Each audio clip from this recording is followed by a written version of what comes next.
Hey there. What's going on? It's been a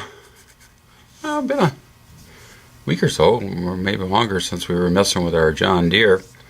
Had to actually spend my days working on the property here and taking care of the massive crop of leaves that have dropped. It's a problem with having a lot of really nice maple trees and stuff like that. Is the leaves that they generate this time of year are phenomenal. So we've been cleaning that stuff up. We kind of got a handle on that. We just a few more to go, but nothing too bad. So we've come out to work today. One thing that we did run across the other day, we went the other night and looked at them, is we found a couple of Toro wheel horse, whichever they have both designations on them. Tractors in a barn. The girl that had them, just wanted to get rid of them. They were in her way. She didn't use them. They've been sitting around for a while. So we went and looked at them. A deal was struck, and we brought them home. And the reason that I wanted Toro wheel horse is a little bit different for me. I really don't know much about them, although I'm kind of impressed. They seem to be really well built. But they both had mower decks, and they both have snowblowers, single-stage snowblowers with them. So that's good. Coming into this time of the year, that makes them more of a saleable commodity, where, lawnmowers right now, who's going to spend the money for a lawnmower? You wait till spring. So we've got to get them going. They've been sitting. I went out, picked them up. When I got them here, as I was taking stuff off the trailer, there's two of them. There's a 10 horsepower. They're both hydrostatic, but there's a 10 horsepower, about a 1990 210, and there's a 19 horsepower 269, which is in the early 2000s somewhere. So definitely two different size machines. There's a little one and a bigger one. So the little one was on the back of the thing, so of course the batteries are dead and everything. So just for ha-has, I rolled it off. I rolled it up to the door here, and I clicked the charger on it, put it on boost, turned it over, fired right up. Took right off and was running. So that's good. But it didn't run very long, and I started to smell something, and smoke, and smoking a little bit. But it was running okay. I mean, for the most part. Snowblower is on that one. It's actually mounted on it, and it seems to function fine. So I shut it off, brought it in, and the minute I shut it off, the fuel started running right out of the carburetor. So I'm thinking that the needle or the float or something in there is stuck. So we're going to take the carburetor off of that today and take a look. And I also found the source of our smell and our smoke. I took out a few screws, and I took the shroud off on the top of the motor. The 10 horsepower Briggs engine, and I'll show you what I found. And this is pretty common. It's something I think is a good idea to look for on anything that you buy, especially out of a barn. This is them, and that's the bigger one over there that we haven't messed with yet. This is the little one, and this little one, like I say, it runs pretty good. But as you can see, somebody was homesteading here. So that was packed inside the shroud.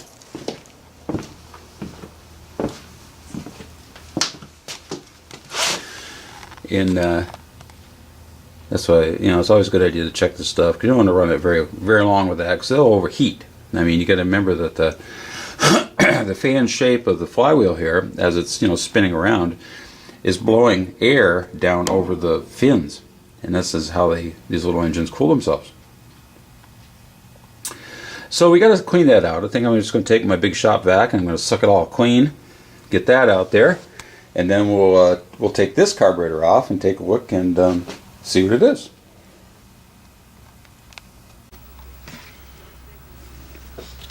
All right. Well, we've got our carburetor off here. Let's take a look.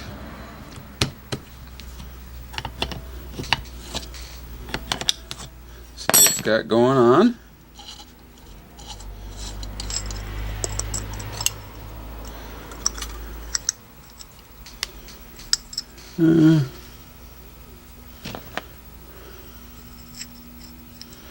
Keep all of our out parts and pieces. That's not too bad. A little funky, but I mean, I've seen worse.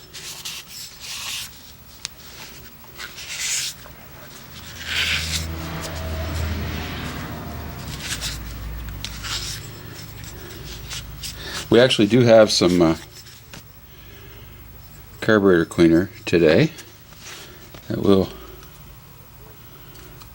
actually use. Let's take that pin out. Take our float off.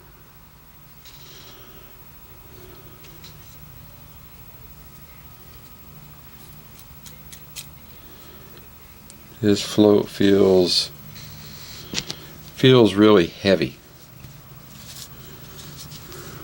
to me. Maybe I'm wrong. The needle seems okay. It fell right out. Okay, so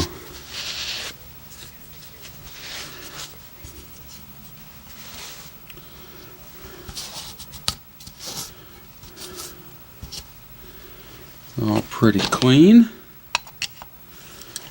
so far.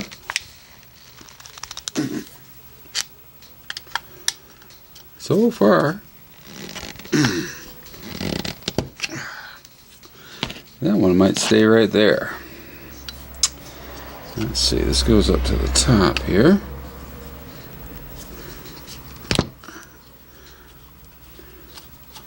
Yeah, sometimes these things just don't want to work. And it's not necessarily the end of the world if you don't get them out.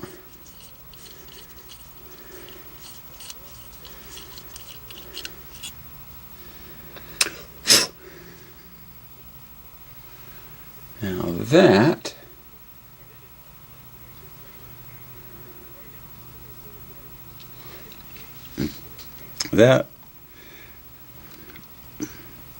doesn't look too bad, but we'll blow some carb cleaner through that. See what we end up. And I can see now. See now, I don't know if you guys can. There. See?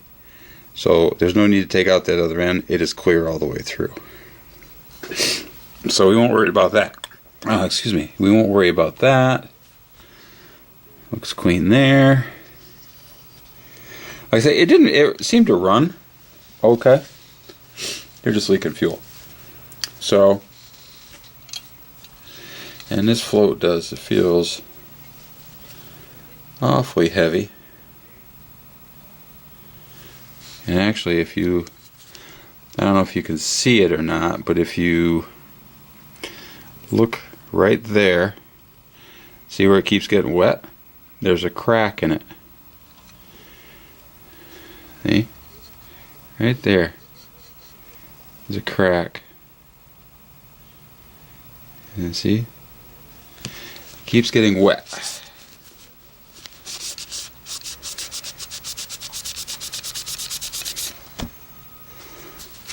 You dry it all off.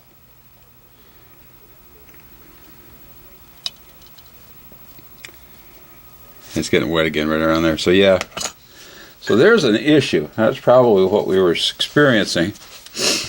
Our float has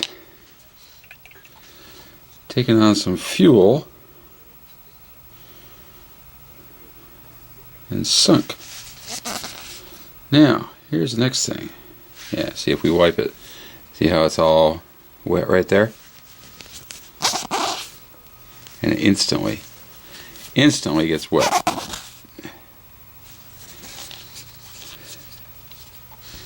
Yeah, see? So, that's full of fuel. So, this is less than ideal. But it is just brass, and it is just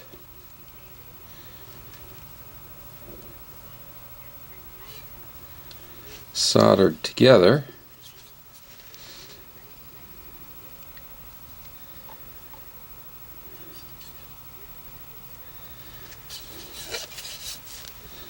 So I'm kind of thinking we'll solder it up.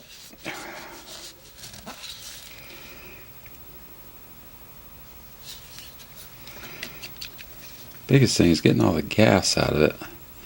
That little plug should come out of it if we can do it without setting it on fire. That's the next thing. Yeah, there's definitely, right there in that little thing, there's definitely a, like I say, you see the crack right there? Right above my finger. There's a split. So here's our problem with this one, and it does keep coming out. So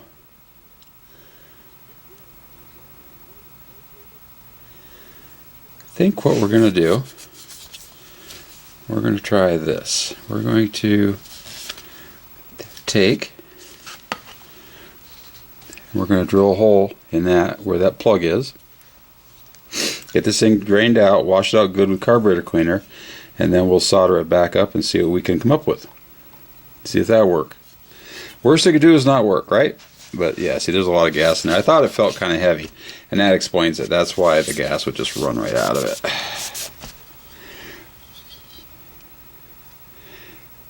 And there was no fuel in the tank whatsoever. It was bone dry, and it probably all went on the floor of the barn where it sat. Yeah, see that crack right there? Goes all the way down. All the way down. Alright, let me drill this out. We'll clean this out, and we'll see what we can do with it. Okay, so I just drilled a hole in this, and I thought I was recording, but I wasn't.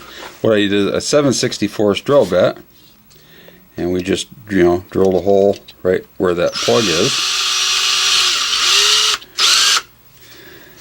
And as you can see, you're getting all kinds of gasoline out of it. So, of course, now the trick is getting it all out.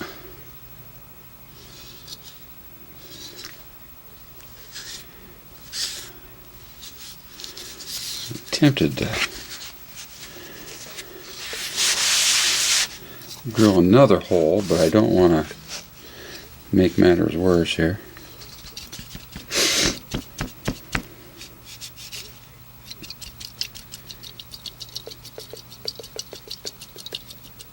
Could probably set it on fire. That would clean it out in a hurry. But I don't want to unsolder the two halves if we don't have to.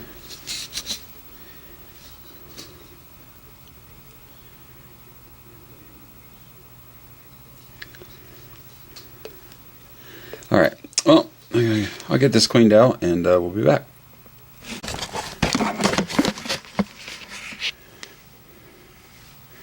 Okay, try to get to the best angle. So we got this, and I cleaned it all up, and what I did is on our little hole that we drilled in it, I put compressed air to that and gave it a little puff, and it popped the shape back up. I'm assuming this froze or something. It got sucked down, but anyways, but it really brought the crack out. See the crack? So, and the other thing we got to do, we got to touch that little spot right there. That's where the tip of our drill bit ended up when we drilled our hole through. So maybe we'll do that first. We cleaned it up, and we've got our soldering station nice and hot. We have our solder. So let's see what we can do here.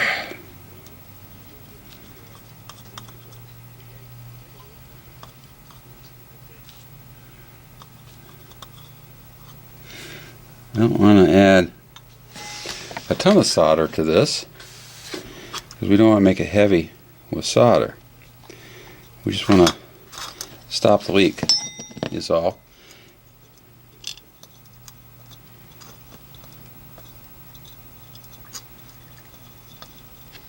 And this is another in the series of, you know what, this is kind of how I do it. There may be other ways, and there may be more than likely ways that are better. So before all you experts chime in, from your armchair. This is just the way that I do it. Might be right, might be wrong, I don't know. And at the end of the day, it's my tractor, so this is what I'm going to do it. And if this does not work out for us, I can still see our crack. We gotta get our crack a little better. Get our crack a little better. Did I just really say that? Okay. So I'm trying to stay away from that.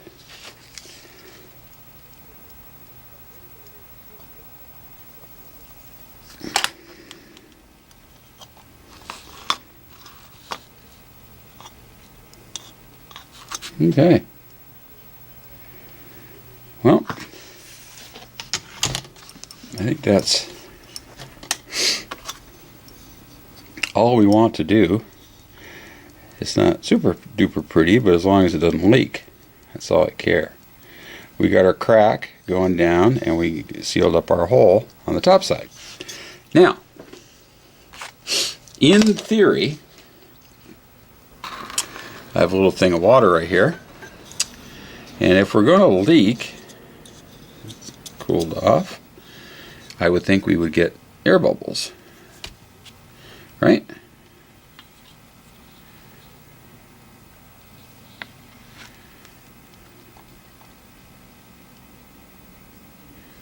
We do not get air bubbles. So you can see our repairs right there, and boom, pops right up. And you know, it's heavy on the side, that's where that is. Alright, well, I think it's worth a try. I don't know. We'll see how we did. But it seems to be okay. Our donut seems to hold air. Okay.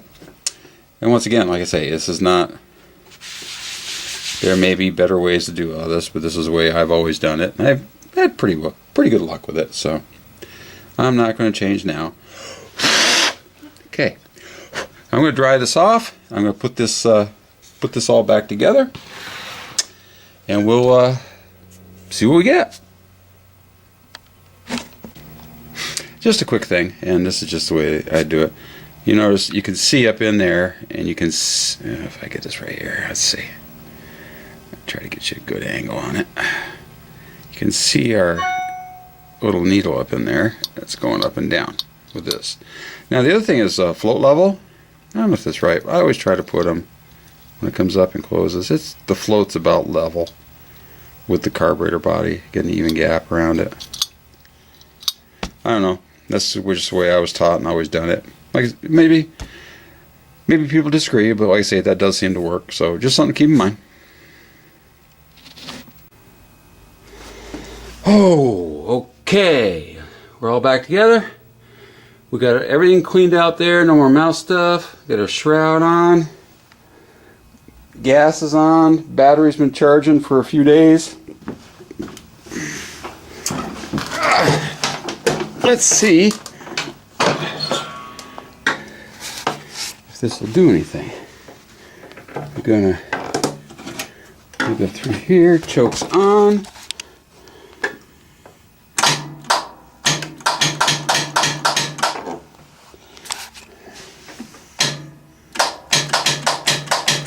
That's not a good sign.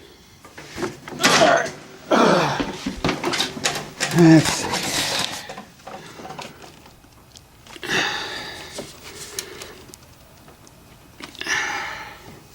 Let me put our boost back on. Okay, the boost is on. Choke is on. Clutch is in.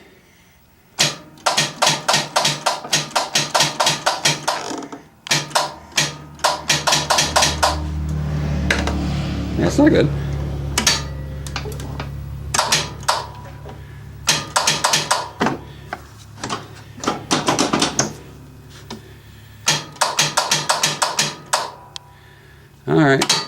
see.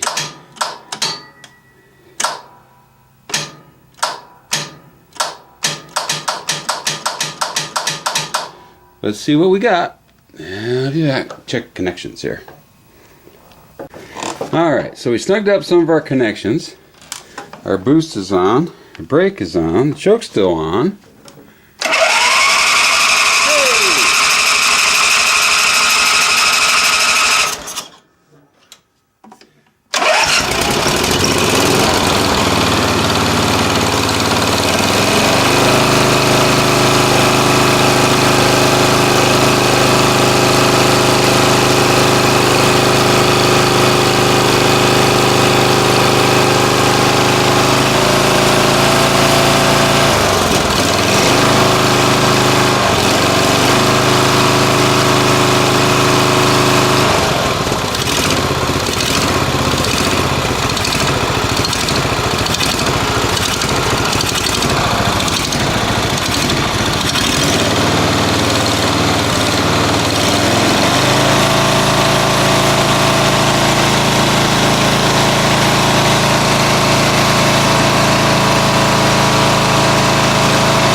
I think we win. Well, so far. Let's see if the gasoline is not running right out of it. So I think we win. All right, boys, girls, everybody. There you go. I'm going to change the oil on it. I'm going to grease everything up, lubricate the chain, and then we'll put some air on the tires, and we'll go out and take it for a rip. That'll be next time. So thanks for tuning in, commenting, subscribing. It's all good to me. And next time we'll catch you, I guess, again here pretty soon. Maybe next time we'll take a look at that one. But as always, take it easy.